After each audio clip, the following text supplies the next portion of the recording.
lived in Camperdown in Sydney. So we were in a 3-bedroom terrace, and we were then looking to get our next grown-up house in Sydney. So I wanted to move across Parramatta Road to Annandale because it was fresh and nice, but we needed $600,000 to do that, and it was just outrageous. And this is 6 years ago now, so the property market has since... It's probably $2 million now. Yeah, just crazy. And I remember saying to Rob, this is just ridiculous. I don't think it's meant to be this hard. There's nothing enjoyable. I remember one day being in the car driving up to a house because we had no parking, on the street parking, no off-street parking. And we pulled up, and Daisy. See, too many children. I sound like my mother. Yeah. She piped up from the back seat. Is it a for fuck's sake, mummy? Oh. And I was like, oh yeah, because I must say, oh for fuck's sake, because I couldn't get a park. And I was like, yeah, I don't think it's It's just become a for fuck's sake. Is it a for fuck's sake? I'm like, yeah, 100%. That is so cute. It's not though. It's not okay. Yeah. But anyway, so we and Harps at the time, she was a baby and she had asthma and eczema, and she was in hospital a lot, and we were just miserable. I was working a couple of days a week, and having to take time off because daycare, they're sick, it was a nightmare. Yeah. And I was miserable, and I reckon I was properly depressed because we went away for a weekend and we had to leave early because Harper had perforated her eardrum, and I was just this is revolting, this is bullshit, life is not meant to be like this. And Rob, we were driving back, he said maybe we should just move to the country, and we were I'm not a country person. I have never had desire to live in the country. I've always liked driving through the country, but the reality of that. So I went to work on the Monday, and I was okay, opened up Google Maps, opened up Domain, and just did a 2-hour radius, and we found our house. Wow. I sent it to Rob and I said, what do you think about that? And then kind of two weeks later we had bought a house without thinking. Wow. We just don't think about every time we've done big life decisions, we do them really quickly. We got engaged. I proposed to Rob after 4 months. Yeah. It's just Yeah. So you just do it. And sometimes if you think about things too much, you will never do it. Yeah. Because it's really courageous to move away from everything you know. And if you're a city person, you're a city person. But you still wanted to have your lattes and go, well, art galleries are really important to us. Yeah. That I'll visit once every 2 years. Yeah, exactly, but it's there. I don't need to know it's there. It's nah. No, you don't.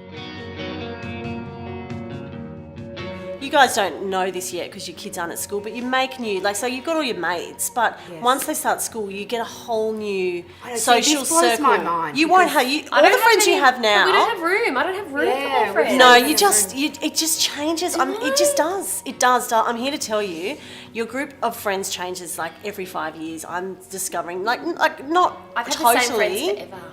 Yeah. I just think once school starts it's just different. Because I wasn't open to new friends, and then I met the kinder mums who I fell in love with. See? And I'm I've got new friends. Yeah, New that friends. blew my mind because you're definitely not open to people. My dance card is full. No, I'm full. not open Done. to We can't do people anymore. in general. So then when I met these people, I was these are amazing. But then I'm my son's going to be at school next year, and I bet I meet all new people. Of course you will, and that will also be amazing. But also because your kids basically rule your life, that these people that are doing similar things to you makes sense that you're going to make friends. But it's so weird sitting here now thinking I don't know who my new best friend is. Yes. Yeah. And this is what we did when we moved down there. I said to Rob, we've got to wholeheartedly go into this and throw ourselves in at every opportunity, because we're only going to get out of it what we put in. Yeah. And so I became the secretary of the School of Arts. It's old fashioned. It's like the Vicar of Dibley. You know that? It's like a little English village with stone walls, and there's cows. Wow. We have a butcher and a pub. That's it. And we have a general store, and there's a school. So the kids, my girls, go to primary school. There's 30 kids from year kinder to year 6. Yeah. All together. 30. What happens if you don't like someone? Well, this is the tricky thing. This is hard. A small school is amazing because they play across, the year 6s would hang out with a year 2 kid, which they would never do. And so they have that amazing thing. But if you don't like someone, it's a very your small... options of friends. You might have one other kid your age. Daisy has no girls in her year. She's got two other boys. She's in year 4. She's just got 2 other boys. So she's had to play up. And it will be... I'm nervous because all of her mates are starting... last year, her year 6 friends left, and they just... Yeah, so... Yeah, wow. But that's okay. There's great high schools and stuff, so we'll be okay. You'll be okay. We'll be all right. I hope. I think think it made it a lot more interesting. And I think had I stayed in Camperdown complaining about not getting my parking, maybe no one would be reading it, you know, like, oh, it's another mummy blogger complaining about her children. Yeah. Or something. The move to the country gave... It's that sort of like aspirate, not that people want to be me, but it's that escapism. These people that sit at their desk and they check in and they go, oh, because it looks like I'm making up that it's as picturesque and nice as it is, but it's actually for real. Well, you live where people go for weekends away. Yeah, it's sort of like Dalesford down here. So it's that kind of, you know, not too far away, but it's beautiful scenery, quaint. Lovely people, like meeting, like, you know, a lot of our friends are like are my parents' age, so we've got like this.